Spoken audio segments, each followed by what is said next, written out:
오늘은 사순절 세 번째 주일입니다. 사순절 세 번째 주일이 가진 라틴어 명칭은 오쿨리입니다. 내 눈이 항상 여호와를 바라보면 그런 의미인데요.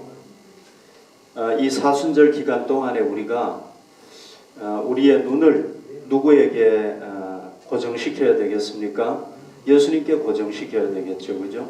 그래서 십자가에 고난당하신 예수님의 그 고난에 대해서 더 깊이 우리가 깨닫고 우리의 신앙을 더 굳게 세우는 그런 사순절이 되어야 되겠습니다. 예수님께서요, 제자들과 함께 이제 마지막으로 예루살렘으로 이제 올라가시는데요. 예수님께서 예루살렘으로 올라가면서 올라가는 도중에 제자들에게 세 번째로 순환에 대해서 예고를 했습니다.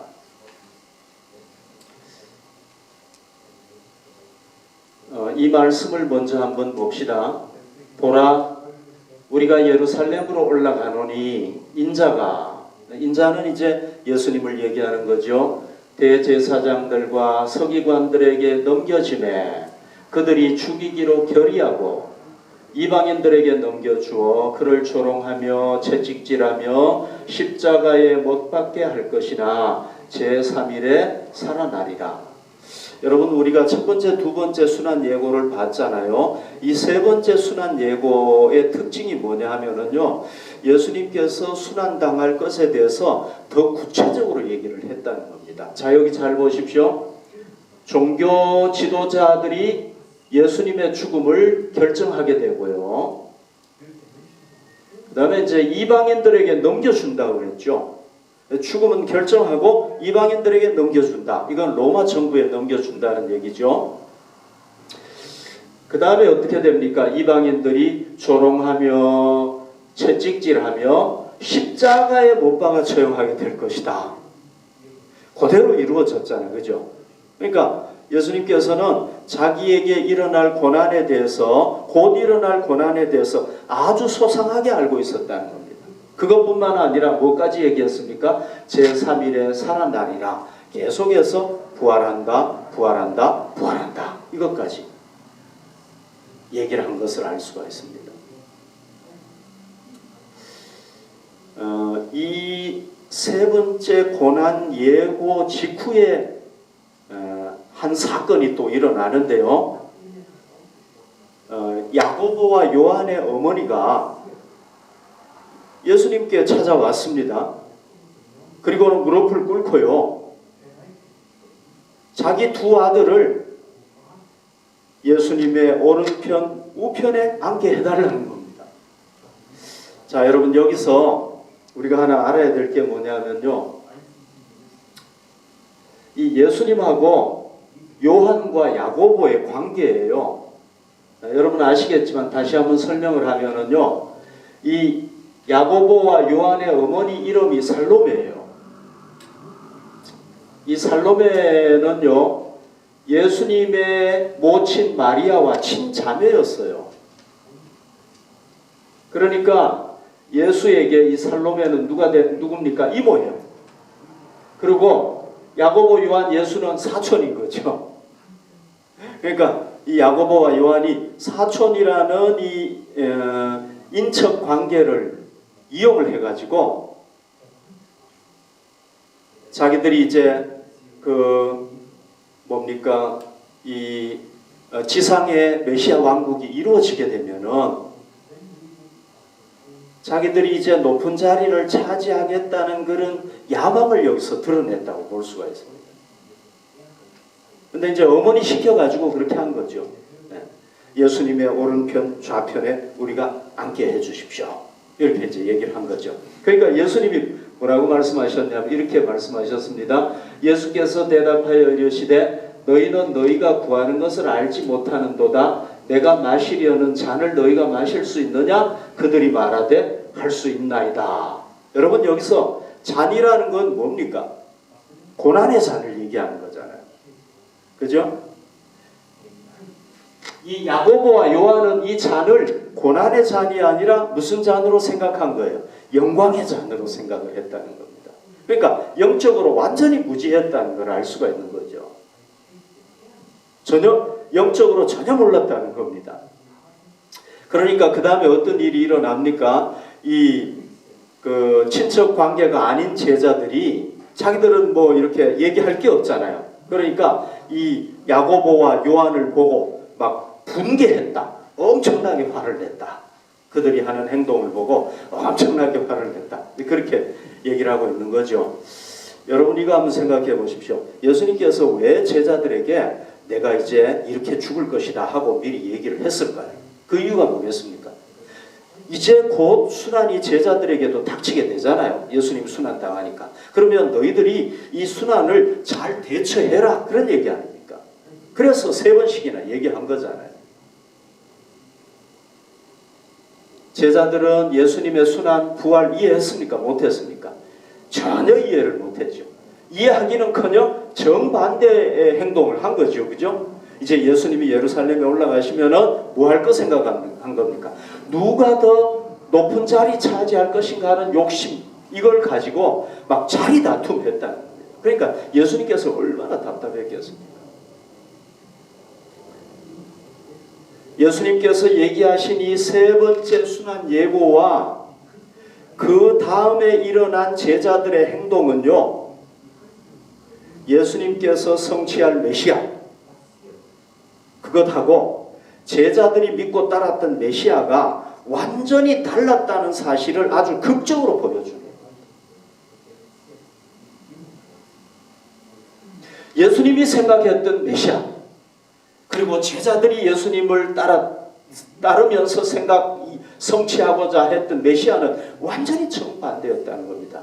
이걸 다르게 설명을 하면은 제자들은 예수님이 타고 가는 배에 같이 탔지만은 그러나 그들이 생각했던 꿈은 완전히 예수님하고 달랐다는 얘기예요. 그들은 무슨 꿈을 꾼 겁니까? 장밋빛 꿈을 꾼 거예요. 예수님은 죽는 꿈, 죽어야 된다는 걸 얘기를 하시고.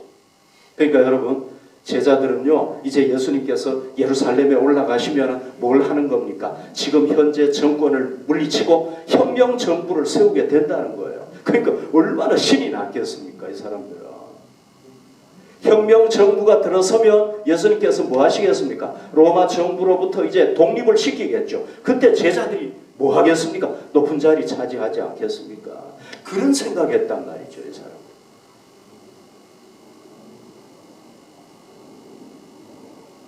제일 신이 났던 사람이 아마 그 열혈 당파였던 그 사람, 그 제자였을 거예요. 예. 시몬인가 그 제자였을 거예요. 아마. 이 사람은 폭력으로 나라를 무너뜨려야 된다고 생각했던 사람 아닙니까? 열심당원. 예. 제자들이 그런데 예루살렘에 딱 올라갔는데 자기들이 생각했던 일이 이루어진 겁니까? 안 이루어진 겁니까? 안 이루어진 겁니다.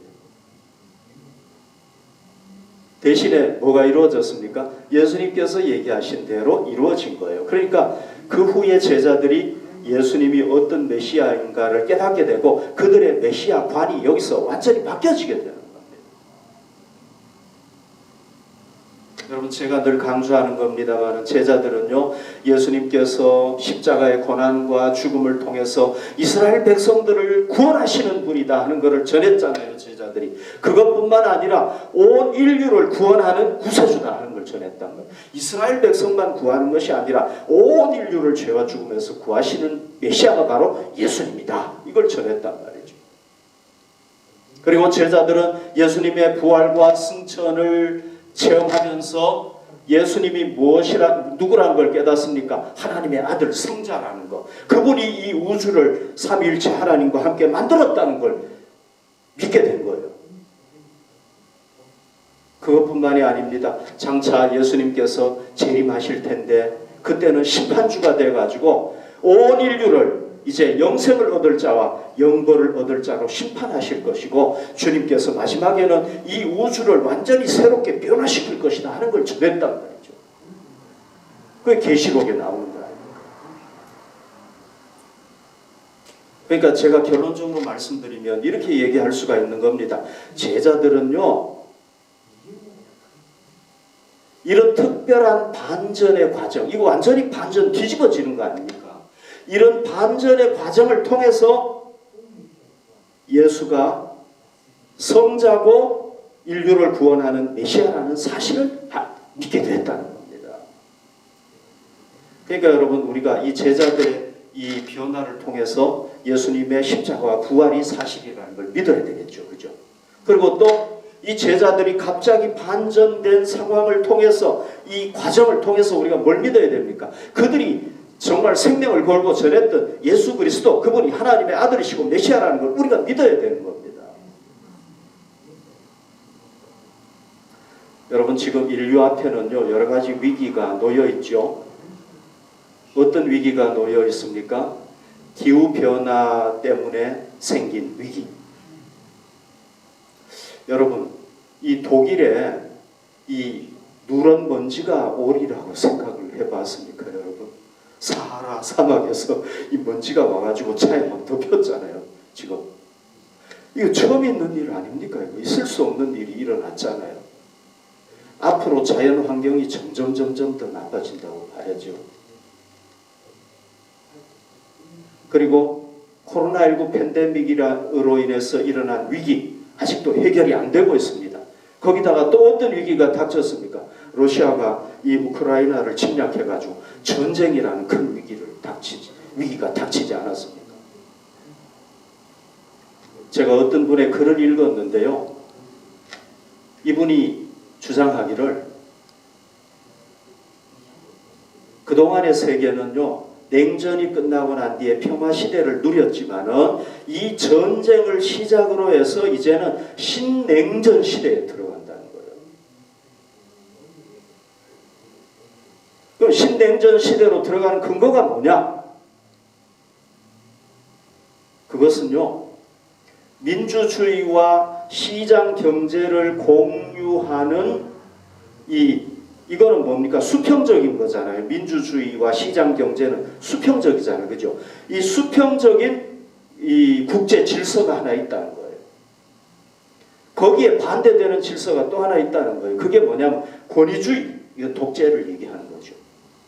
권위주의와 그 다음에 국가자본주의. 국가자본주의라는 건 뭐냐면 국가가 마음대로 다 이 자본을 다 운영하는 거예요. 이건 공산주의지만 공산주의하고 좀 다른 국가자본주의. 공산주의는 무너졌으니까. 국가자본주의를 공유하고 있는 위계적 질서, 국제 질서. 그러니까 이거는 수직적인 거죠. 위에서 명령하면 따라야 되는. 이 두 개의 질서가 서로 경쟁을 한다는 거예요, 앞으로. 지금까지 해왔고, 이게 경제전쟁 아닙니까?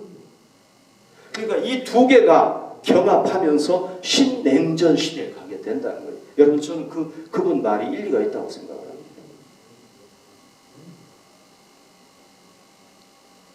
여러분, 이 우크라이나 전쟁이 지금 이걸로 쉽게 끝나면 좋은데, 우리는 다 끝나기를 빨리 원하지만은 3차 대전으로 갈 수 있는 가능성이 있단 말이죠. 충분히. 지금. 이게 빨리 끝났다고 생각을 해봅시다. 빨리 끝나면 최고죠. 그죠? 내일이라도 끝나면 좋겠죠. 빨리 끝나고. 그러면은 이제 끝나더라도 이제 각 나라가 어떻게 하겠습니까? 군비 증강을 하겠죠. 군비 확장을 하겠죠. 그죠? 여러분, 그동안에 정말 이 무기를 전혀 손대지 않았던 독일까지 지금 안 되겠다, 이거 우리나라 지켜야 되겠다 하고 지금 비행기를 지금 몇십 대 샀지 않습니까? 벌써. 그 국방 예산이 지금 2% 아닙니까? 전 국민 GDP의 2%인가요? 지금 하잖아요. 그러니까 다 이제는 군비를 증강할 거란 말이죠. 확장할 거란 말이죠. 그러면은 여러분, 무기 자꾸 막 만들고 하다 보면 어떻게 되겠습니까? 전쟁이 일어나는 거죠. 여러분, 이 세계 역사는요, 평화와 전쟁이 계속된 거예요. 여러분, 냉전 체제가 무너졌을 때 다시 전쟁이 날이라고 누가 생각했겠습니까? 전쟁이 일어나고 있잖아요, 지금. 예수님께서 이미 마태복음 24장에서요, 예언했어요. 앞으로 재앙이 더 심해질 거다. 그리고 어떤 현상이 나타나느냐? 사탄의 자녀들이 우리 믿는 그리스도인들을 박해하게 될 것이다. 그 시대가 올 수 있단 말이죠. 여러분, 우리가 이걸 생각을 해야 된다. 그러나 우린 염려할 필요가 없습니다. 왜? 우린 염려할 필요가 없습니다. 왜요? 우리는 누가 있습니까? 절대적으로 믿을 수 있는 우리 구주 예수 그리스도가 계시기 때문에. 아멘. 제자들의 경험에 의하면 이분이 누굽니까? 이분이 삼위일체 하나님 중에 한 인격이란 말이죠. 이분이 우리가 거하고 있는 이 지구와 이 지구를 포함하고 있는 우주를 만드신 분이란 말이죠. 하나님의 아들이란 말이죠. 그래서 여러분, 이 지구의 운명, 인간의 운명이 누구에게 달려 있습니까? 강대국에게 달려 있습니까? 아니면 물질에 달려 있습니까? 아니잖아요. 우리 예수님께 달려 있는 줄로 믿습니다. 왜? 이분이 우주를 만드신 분이기 때문에 그런 거죠. 우주의 주인이기 때문에 그런 거죠. 여러분, 제자들이 바보가 아니잖아요. 그들이 어떻게 인간 예수를 하나님이라고 얘기할 수 있겠습니까? 그들이 체험을 했기 때문에 그런 거 아닙니까? 그러니까 예수님께서 이 우주를 다 붙잡고 계신단 말이죠, 여러분.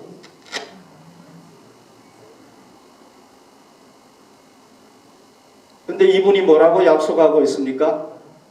지구 우주 종말 때까지 내가 너희와 함께 하겠다. 아멘. 약속을 했던 말이죠. 만약에 여러분, 우리가 살고 있는 이 우주가 멸망을 당하게 되면 우리는 어떻게 되는 겁니까? 함께 멸망당하는 겁니까? 아닙니다. 예수께서 어떻게 한다고 그랬습니까? 우리를 구원하셔가지고 우리를 부활시켜가지고 새로운 하나님의 나라에서 살게 하신다고 약속하셨단 말이죠. 그럼 우리는 우주가 무너져도 우리는 괜찮은 거예요. 안 죽는 존재인 거예요. 우리는 멸망을 안 한단 말이죠. 우리는. 그러니까 여러분, 우리에게 갖가지 위기가 닥쳐와도 우리는 누구를 굳게 의지해야 되겠습니까? 예수님을 굳게 의지해야 되는 줄로 믿습니다.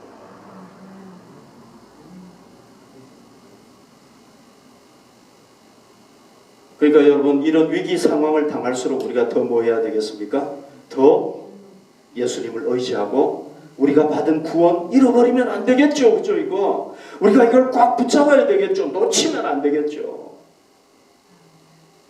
그리고 우리의 신앙을 더 강하게 해야 되겠죠. 어떤 사람이 돼야 되겠습니까? 여러분, 세상이, 제가 늘 얘기하는 거지만 세상이 다 타락해도 타락하지 않았던 한 사람, 노아 같은 믿음을 우리가 가져야 된다.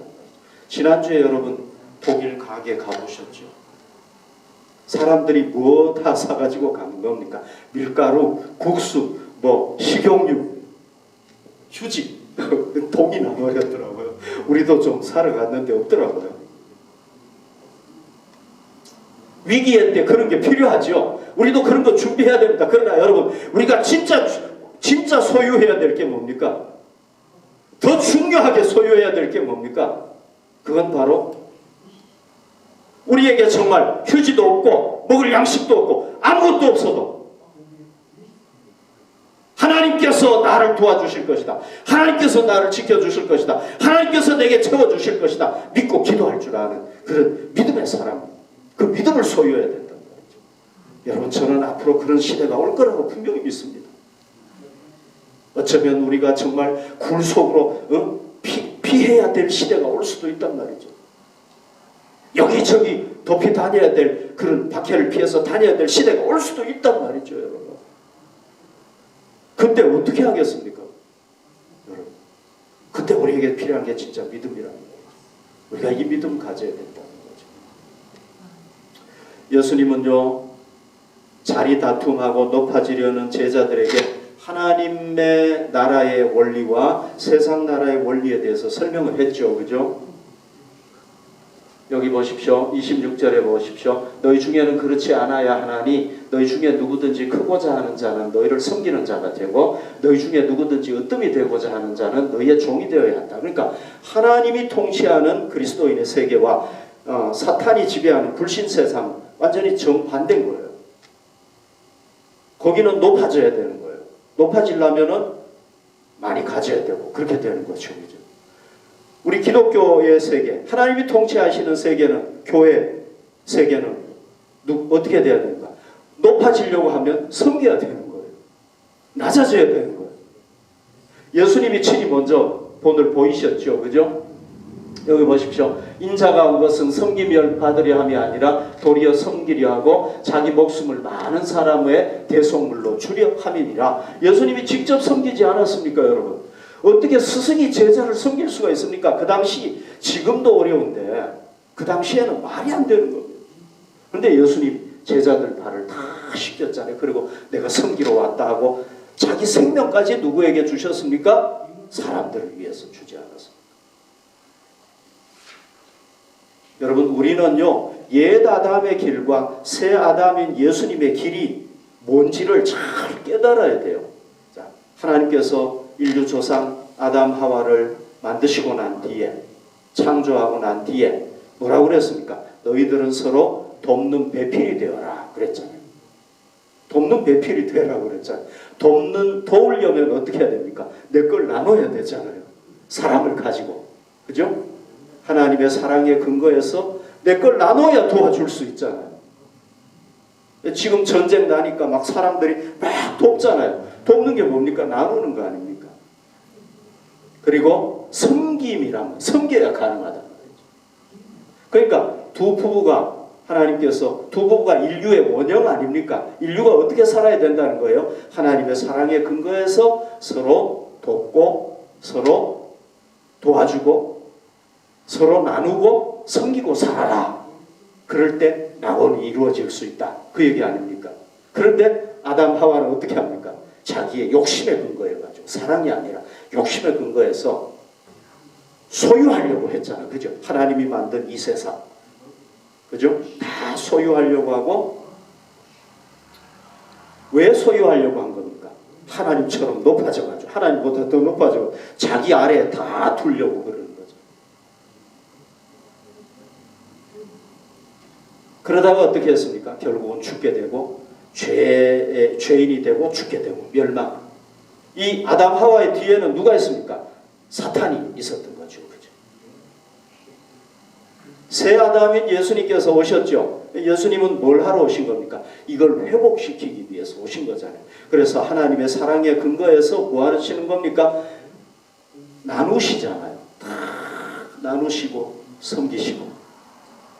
우리가 이걸 잘 깨달아야 되는 겁니다. 자, 이걸 한번 정리를 해볼게요. 불신 세상은 옛 아담을 얘기하는 겁니다. 그리스도는 새 아담을 얘기하는 거죠. 그죠? 불신 세상, 이 마귀가 통치하는 세상은요, 뭡니까? 내 욕심을 채워야 돼. 그렇죠. 그죠? 다 내가 소유해야 돼. 욕심을 채우려니까 소유해야 되잖아. 욕심을 만족시키려면 자꾸 소유해야 되는 거예요. 그 소유하는 이유가 뭡니까? 내가 많이 소유해야 남을 다스릴 수가 있다는 거죠. 세상에서. 이게 원리예요. 욕심, 소유, 굴림. 예수님은요, 이게 아니라는 거예요. 이걸 회복시키러 오신 거예요. 사랑의 근거에서 나누고 섬기고. 여러분, 혹시 독일어가 좀 잘못했으면 좀 이해해 주십시오. 제가 독일어가 완벽하지 않으니까. 예. 그러니까 욕심, 소유, 굴림하니까 어떻게 된 거예요? 죄로 인해서 죽게 되고 멸망당하게 되는 거죠. 그죠? 사랑하고 나누고 섬기면 어떻게 됩니까? 죄에서 구원받고 영생을 누리게 되고. 죄와 여러분, 죽음과 삶은요, 완전히 정반대잖아요. 그죠? 빛이고 어둠이고. 그렇게 달라져 버린다는 거예요. 여러분, 우리가 뭘 깨달아야 됩니까? 이 기독교 진리, 이걸 잘 깨달아야 된다는 거예요.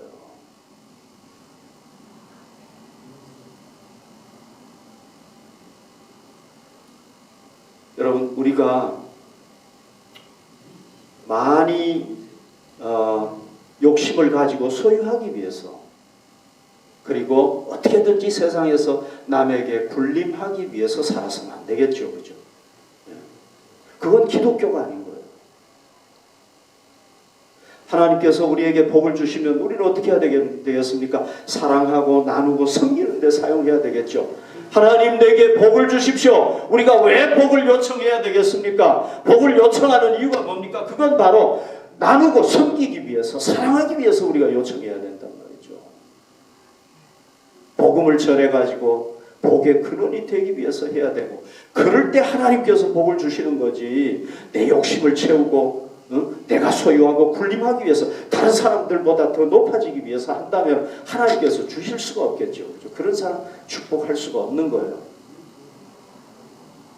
만약에 이런 길을 따른다면은요, 예수 그리스도인인데도 불구하고 이런 길을 따르면은 이건 뭐예요? 잘못된 기복신앙, 잘못된 기독교란 말이죠. 이건 누구를 따라가는 겁니까? 가론 유다를 따라가는 길.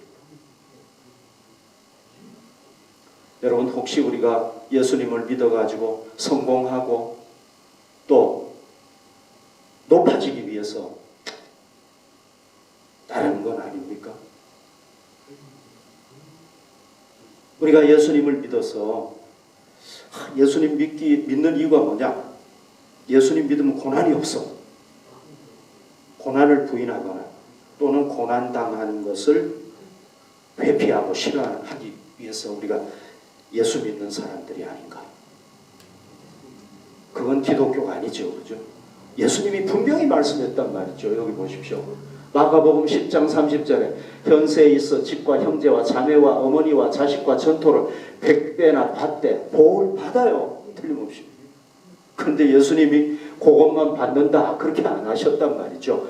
박해를 겸하여 받고 그랬잖아요. 그리고 모두 받는다. 내세에, 다음 세계에, 다음 세계가 올 때 영생을 받지 못할 자가 없느니라. 예수님도 여러분 인류를 구원한 게 십자가 없이 부활하신 거 아니잖아요. 십자가 지고 죽으시고 부활하셨단 말이죠. 그러니까 우리도 어떻게 해야 되겠습니까? 우리도 마찬가지예요. 우리도 십자가와 더불어 영광을 누리게 되어 있는 거예요. 십자가 뒤에 있는 영광, 그리고 우리가 하나님 나라에 가면은 영원한 부활의 영광을 누리겠죠. 그렇죠? 이게 기독교란 말이죠.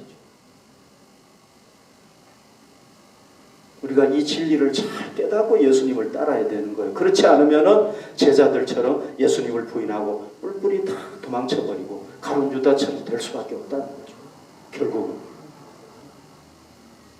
자, 여러분, 우리가 이 진리를 깨달았다고 해도 실천하기가 참 어렵죠. 그죠? 솔직하게 얘기하자면. 그래서 예수님께서는 우리가 그걸 할 수 있도록 누구를 보내주셨느냐 하면은 성령님을 보내주신 거예요. 우리가 못하니까, 감당 못하니까. 그래서 여기 말씀을 봅시다. 사도행전 10장 38절에 보면 하나님이 나사렛 예수에게 성령과 능력을 기름 붓듯 하셨음에 그가 두루 다니시며 선한 일을 행하시고 마귀에게 눌린 모든 사람을 고쳤으니 이는 하나님이 함께 하셨습니다. 예수님도 누구의 도우심으로 하셨습니까? 성령님의 도우심으로 하셨고, 제자들도 마찬가지죠. 제자들도 예수님의 부활을 체험해도 문 딱 잠그고 두려워했단 말이죠. 그러다가 오순절에 성령님께서 오시니까 담대하게 나가가지고 복음을 전했잖아요. 그러니까 우리의 힘과 능력으로는 할 수 없다는 거예요. 어떻게 해야 되느냐? 성령님께서 전능하신 능력을 우리에게 부으실 때 우리가 가능한 거예요. 우리도 어떻게 해야 되는 겁니까? 성령님 의지해야 돼요. 여러분, 이 성경의 진리는 정말 간단해요. 근데 실천하기가 어려운데요. 우리가 늘 성령님 의지하고 성령님을 통해서 깨어있지 않으면 안 된다. 그래서 우리 개인들도 성령 충만하고 우리 교회도 어떻게 해야 되겠습니까? 성령 충만해가지고 우리 교회 사명 중에 하나가 사랑과 섬김을 실천하는 것 아닙니까? 이 성경의 정신에 따라서. 그래서 우리가 이걸 할 수 있도록. 해야 될 줄 믿습니다.